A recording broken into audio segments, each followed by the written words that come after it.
விடியல் பயணம். சமத்துவமும் சமூக நீதியுமே சமூகத்தை உயர்த்தும் என்ற ஒற்றை நோக்கோடு பயணிக்க தொடங்கிய முதலமைச்சர் மு.க.ஸ்டாலினின் திராவிட மாடல் அரசின் அதிமுக்கியத்துவம் வாய்ந்த திட்டம் என்றால் அது கட்டணமில்லா விடியல் பயண பேருந்து சேவை திட்டம்.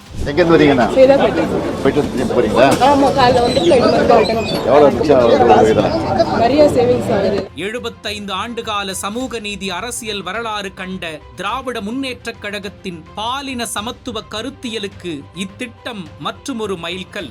முத்துவேல் கருணாநிதி ஸ்டாலின் என்னும் நான் என பதவி பிரமாணம் ஏற்று பொறுப்பில் அமர்ந்ததுமே முதலமைச்சராக மு.க.ஸ்டாலின் இட்ட முதல் கையொப்பமே பெண்கள் பொருளாதாரத்தில் தன்னிறைவை பெறுவதற்கான விடியல் பயண திட்டத்திற்குத்தான்.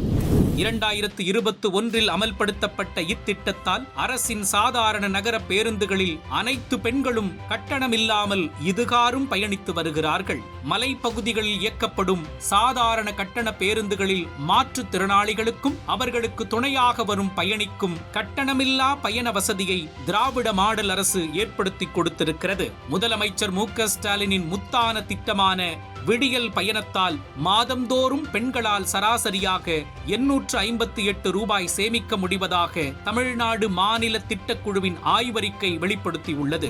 திராவிட மாடல் அரசின் இந்த புரட்சிகர திட்டத்தால் விளிம்பு நிலையில் உள்ள பெண்களை அதிகம் பயன்படுத்துவதால் விடியல் பயணத்திற்கான பயண விகிதம் 23% கூடுதலாகவே உயர்ந்திருக்கிறது. இதனால் ஏப்ரல் 2025 நிலவரப்படி 673 கோடிக்கும் மேலான பயணங்கள் விடியல் திட்டத்தில் மேற்கொள்ளப்பட்டிருக்கின்றது. இந்த மாபெரும் எழுச்சி திட்டத்தால் 40% பெண்கள் தங்களின் பயண செலவுக்காக குடும்பத்தை சார்ந்திருக்கும் நிலை குறைந்திருக்கிறது.